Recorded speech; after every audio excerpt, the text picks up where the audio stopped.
hosted the G20 summit with the motto, One Earth, One Family, One Future. We have inherited this timeless wisdom, and it's our duty to share it with the world. To give you an example, I have advocated for embracing renewable energy. We founded the International Solar Alliance with the motto, One Sun, One World, One Grid. Even when it comes to global healthcare, I had proposed One Earth, One Health. This initiative extends not only to humans, but also to all flora and fauna. I have always aimed to initiate efforts that foster global well-being. And the global community needs to join hands to accomplish that. We must also understand that the world has become one small village today. No country can thrive in isolation. Today we all depend upon one another. No one can make it far by themselves. That is why you must learn to synchronize with everyone. And everyone else must learn to synchronize with you. That's the only way to propel this initiative forward. Organizations like the United Nations came into being after the First World War. But they failed to evolve with the times. And this inability to adapt has sparked a global debate on their relevance. You have spoken about, you have the experience, you have the skill, you have the geopolitical leverage to be the biggest peacemaker in the world today on the world stage, and there's several wars going on. Can you maybe explain how you approach the process of making peace, helping make peace between two warring nations? For example, Russia and Ukraine. Well, I represent the country, that is the land of Lord Buddha. I represent the country, that is the land of Mahatma Gandhi. These are the great souls whose teachings, words, actions, and behavior are entirely dedicated to peace. And that is why, culturally and historically, our background is so strong that whenever we speak of peace, the world listens to us. Because India is the land of Gautam Buddha and Mahatma Gandhi, and Indians aren't hardwired to espouse strife and conflict. We espouse harmony instead. We seek neither to wage war against nature nor to foster strife among nations.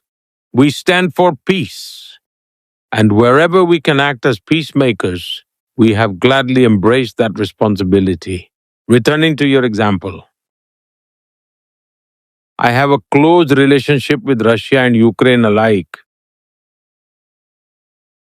I can sit with President Putin and say that this is not the time for war. And I can also tell President Zelensky in a friendly way that, brother, regardless of how many people stand with you in the world, there will never be a resolution on the battlefield. The resolution will only come when both Ukraine and Russia come to the negotiating table.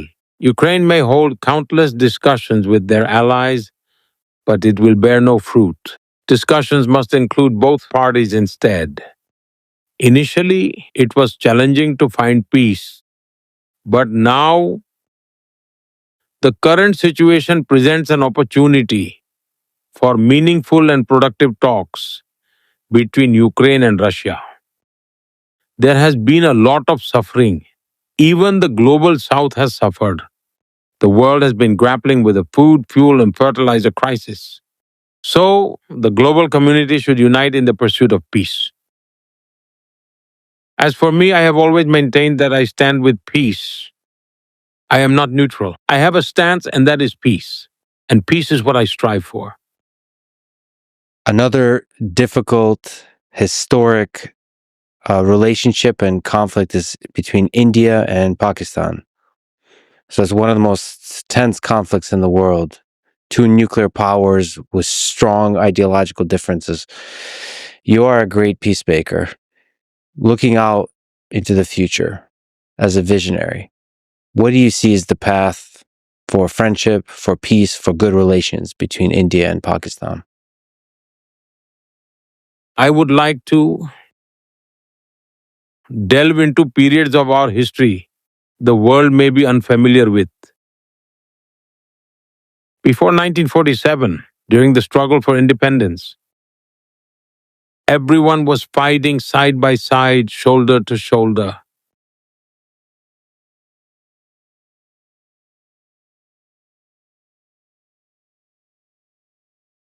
And the nation was eagerly waiting to celebrate the freedom, the joy of independence. Now, we could have a lengthy discussion on what led to the events that unfolded.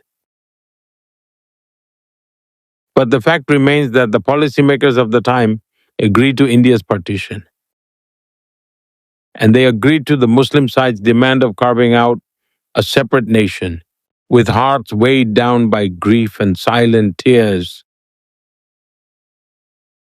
Indians embraced this painful reality.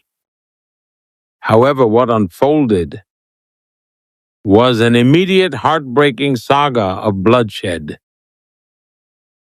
Trains filled with bloodied, wounded people and corpses started arriving from Pakistan. It was a harrowing sight. After getting their own way, we expected them to live and let live. And yet, they chose not to foster a harmonious coexistence. Time and again, they decided to be at odds with India. They have waged a proxy war against us. Don't mistake this for ideology. What kind of ideology thrives on bloodshed and the export of terror? And we are not the sole victims of this menace. Wherever terror strikes in the world, the trail somehow leads to Pakistan. Let's take the September 11th attacks, for example. The main mastermind behind it, Osama bin Laden, where did he eventually emerge from? He had taken refuge in Pakistan. The world has recognized that, in a way, terrorism and the terrorist mindset are deeply rooted in Pakistan. Today, it stands as an epicenter of turmoil, not just for India but for the world. And we have repeatedly asked them what good can come from this path. We have urged them to abandon the path of state sponsored terrorism for good.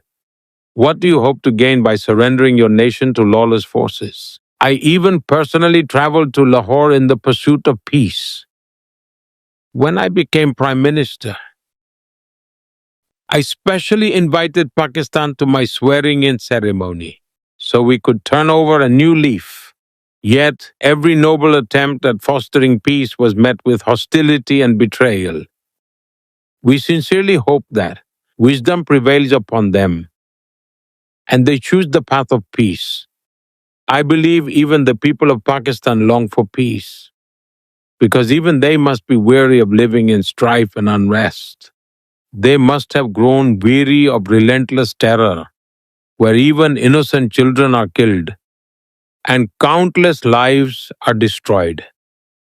Is there some memorable stories from your past attempts to try to improve relations with Pakistan that could guide the path forward into the future? Like I mentioned, my first attempt at improving bilateral relations was when I invited my Pakistani counterpart to my swearing in. It was a gesture of goodwill. It was a diplomatic gesture unlike any in decades. The very people who once questioned my approach to foreign policy were taken aback when they learned I had invited all SARC heads of state and our then president Mr. Pranab Mukherjee beautifully captured that historic gesture in his memoir. This was a testament to how clear and confident India's foreign policy had become. This sent a clear message to the world about India's commitment to peace and harmony. But we didn't get the desired outcome. Maybe to ask a little bit of a lighter question, who has the better cricket team, India or Pakistan? The two teams have a epic rivalry on the pitch. And more seriously, given the geopolitical tensions that you spoke to, what role do sports and cricket and football play in fostering better relations? I think sports have the power to energize the entire world. The spirit of sports brings people together across different nations. That's why I would never want to see sports being discredited.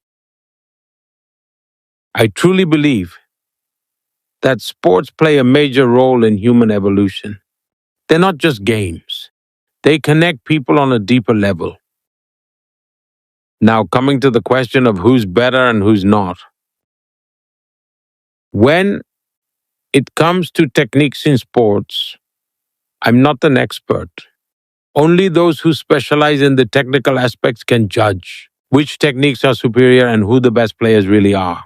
But sometimes the results speak for themselves. Just a few days ago, India and Pakistan played a match. The result reveals which is the better team. That's how we know.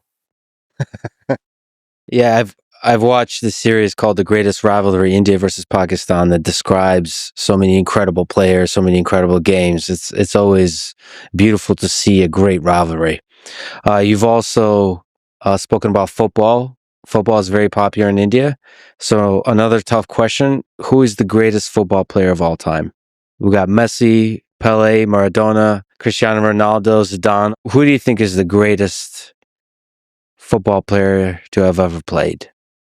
It's absolutely true that many regions in India have a strong football culture. Our women's football team is performing really well, and the men's team is also making great progress. But if we talk about the past, back in the 1980s, one name that always stood out was Maradona. For that generation, he was seen as a true hero. And if you ask today's generation, they'll immediately mention Messi. Now that you've asked, another interesting memory just came to mind. There's a state in India called Madhya Pradesh, right in the center. There's a district called Shahdol, a completely tribal region where a large tribal community resides. I really enjoy interacting with people from such communities, especially the self-help groups run by tribal women. So I decided to visit them and have a conversation. But when I got there, I noticed something fascinating. Around 80 to 100 young boys, kids, and even some older youth, all dressed in sports uniforms, standing together. Naturally, I walked over to them. So I asked them, "Where are you all from?" And they replied, "We're from Mini Brazil." I was surprised and said, "What do you mean by Mini Brazil?" They said, "That's what people call our village." Curious, I asked, "Why do they call it Mini Brazil?" They explained, "In our village, football has been played for 4 generations. Nearly 80 national level players have come from here. Our entire village is dedicated to football." They also told me when we host our annual football match, nearly 20 to 25,000 spectators come from nearby villages to watch. I see the growing craze for football in India these days as a positive sign because it not only fuels passion but also builds true team spirit. Yeah, football is one of the great sports that unites